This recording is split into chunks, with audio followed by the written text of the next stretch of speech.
Okay, welcome to Intro to C Programming. Here is your assignment number 4. This is going to build on your assignment number 3, where you were trying to find out whether or not a number was prime or composite, and if the number was composite, you printed out the largest integer that divided that number evenly.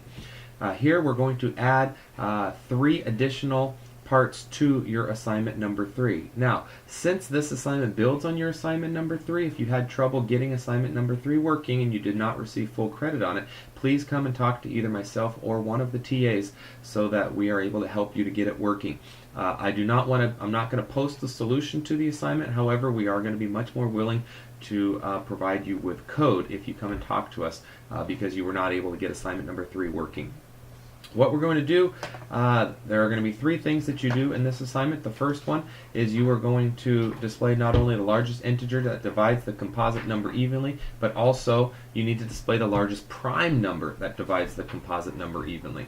So what you'll do to solve this is that you'll start by iterating through from the top down, which is hopefully what you did before. If your number was 45, you would start off at 44 and see if 44 divides it evenly, and then 43, and then 42, and 41, and so on. There obviously are a few optimizations that you can make there. You could start at half the size of the number and go down, because none of the ones bigger than that are even have a chance of dividing it evenly.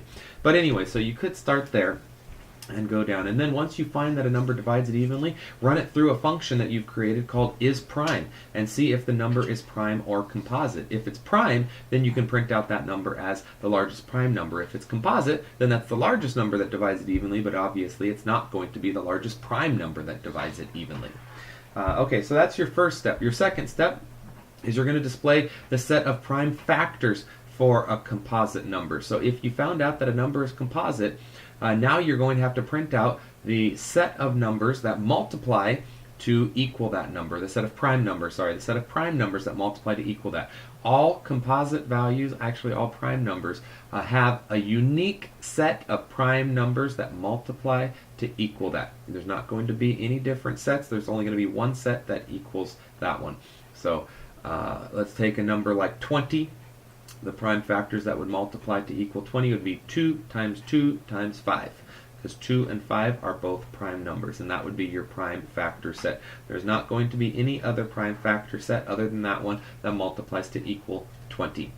So that is what you're going to do on that one. To figure out that one, what you would do is something very similar to what you do on the first step, is that you would iterate through and find the when a number divides it evenly. And once you find a number that divides it evenly, you would check to see if the number is prime. If it is prime, that is going to be one of the numbers which is in the prime factor set for that value. Then you divide the original number by that number and you repeat the process again.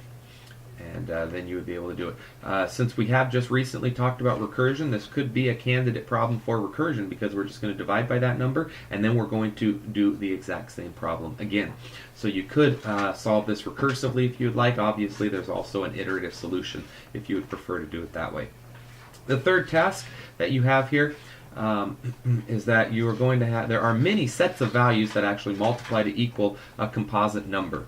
You just need to display one of those sets that contains the largest integer less than the composite number. So you have already found the largest integer that divides the composite number evenly. You need to find a set of values that includes that number that divides it evenly. My recommendation on this one is that since you already know the largest integer that divides it evenly, divide your number by that largest integer, and then you're going to repeat the process again and see what the largest integer that divides that one evenly is, and that will give you a set of values that multiply to equal your original number that contains the largest integer. You still need to make sure that you meet all of the requirements from assignment 3. In addition, I am requiring that you have at least 3 additional functions in your program, so that means that you need to have at least 4 total functions in your program, the main function plus 3 additional functions.